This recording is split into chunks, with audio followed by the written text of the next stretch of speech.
मी करणार ना 4 लाख रुपये त्या शेंगेचे.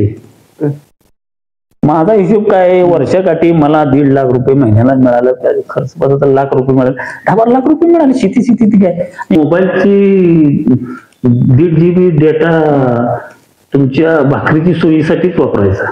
बरोबर, टाइमपास करायसाठी नाही. टाइमपास तुम्ही युट्यूबला त्याला तुम्ही बघा, कितीतरी शेतकऱ्यांचे 100% शेतकऱ्यांच्या चांगल्या मुलाखती असतात, त्यांचं मार्गदर्शन घ्या. त्यांचे एखादं पण कसं भेटत असतं. आता माझ्याकडे एक जात आहे सोयाबीनची,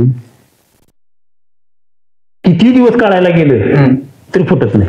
पीक याच्या आधी जर वावरात फटाकडं फुटायला लागले तर फुटायला लागलं, कायच उपयोग नाही, हे फुटतच नाही. तुम्ही आता पार्ट्या करणार, चैनी करणार, कपडे घेणार, काय करणार, तुम्हाला काय घर बांधायचे का, काय करायचे काय, तुम्ही आता काय करायचं त्यांनी सांगितलं नाही का. म्हणजे तर त्यांच्या नुसत्या एका शब्दामुळं मी एका वेळेला 8 टाइम 10 तोळे सोनं, पाऊस इतका पडत होता, कपडे घातली, रेनकोट घातलं, दोघंही सातारला गेलो आणि दिलं. मला जर थोडे पैसे कमी होते, मी त्यासनी फोन केला त्या भावांच्या मंडळीने, तर त्यांनी मला 7 मिनिटात सांगितले किती पैसे कमी पडते. तर म्हणलं बाबा 1 लाख 1.5 लाख रुपये घटनावळींची GST कमी पडते, येऊन पैसे घेऊन जावा, पण ती येताना सोनं घेऊन या.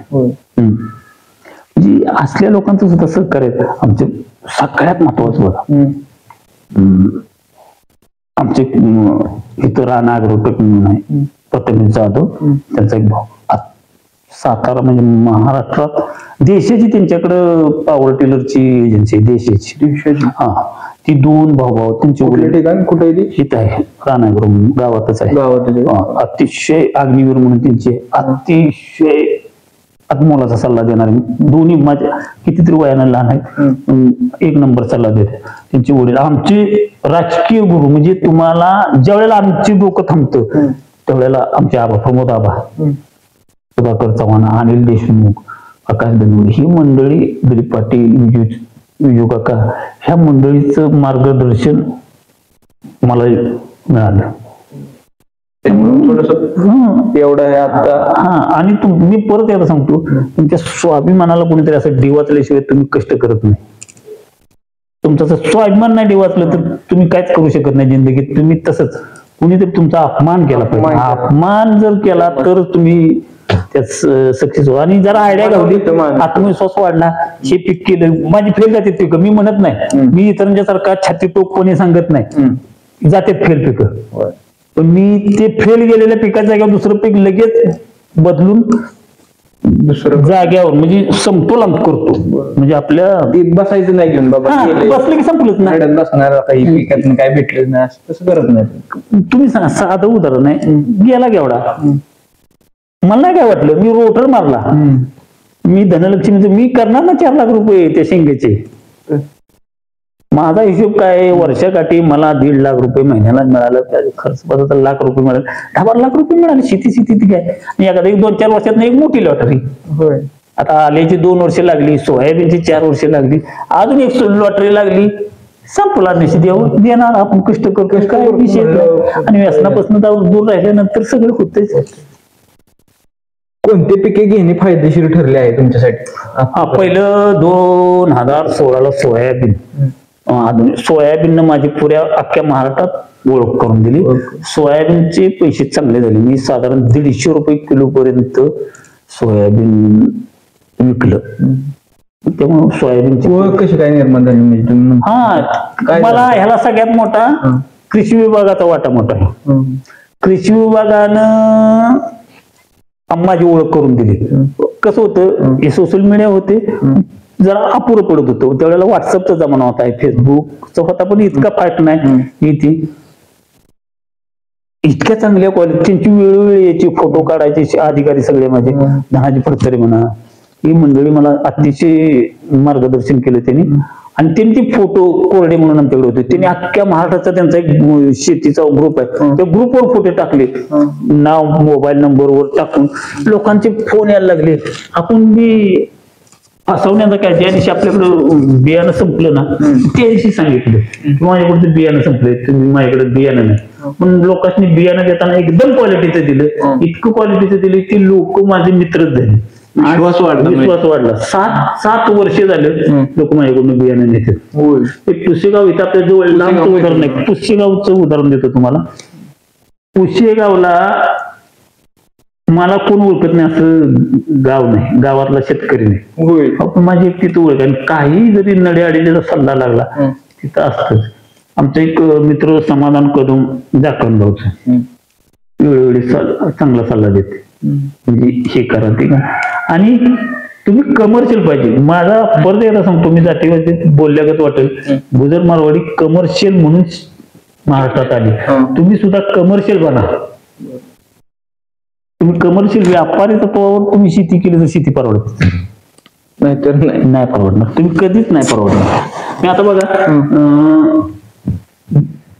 फुले समाधान गव्हाचं बियाची ही जात केली बघण्यासारखी आता आपल्या वावरात आहे एकच नंबर.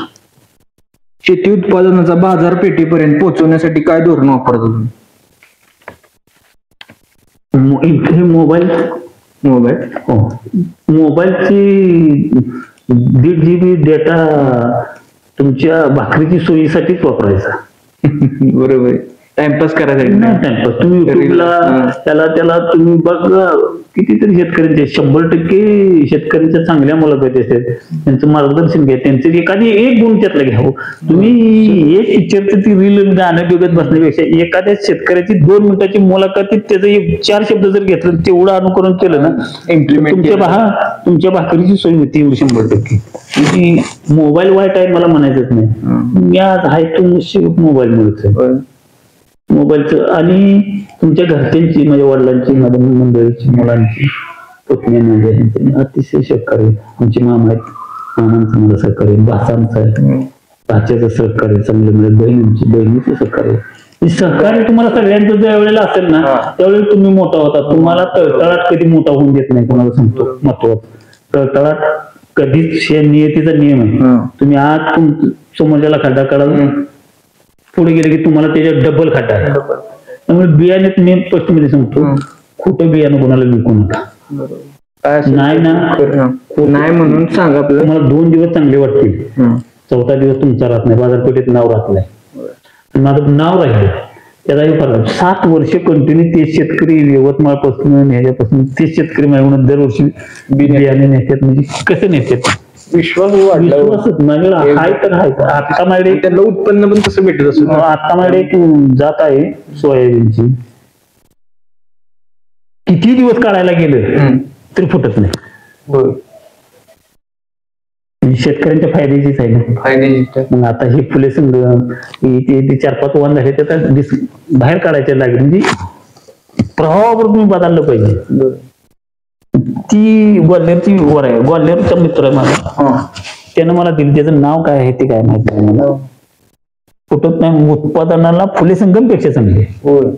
आणि कितीही उंच वाढली, किती उंच वाढू द्या, तर त्याला शेंड्यापर्यंत शेंगा येते. आपल्या सोयाबीनला कधी मी तुम्हाला त्याचे व्हिडिओ फोटो दाखवतो. शेंड्याला शेंगा असणार सोयाबीन आपल्याकडे नाहीये. नाही एवढं हो, वाढते ती नवीन कुठली तरी जात आहे, पण एवढे शेंगा नाही. शेंगा भरपूर शेंगा. आणि सांगतोय ना, पीक येईल, पण पीक याच्या आधी जर वावरात फटाकडं फुटायला लागले, फुटायला लागले, कायच उपयोग नाही. हे फुटतच नाही.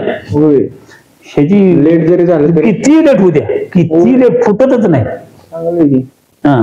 नाव आणि नाव माहित नसल्यानंतर काहीतरी नाव द्यायचं, ती काहीतरी बाजारात पेठेत विकायचं. मला ते काय, माझ्या मेमरीला, माझ्या धोरणाला मला ते काय पटत नाही. आपल्याकडे ते बियाणं चांगलं 40-45 क्विंटल बियाणं आहे, आणि ते सगळे 100% मी शेतकऱ्यांनी देणार.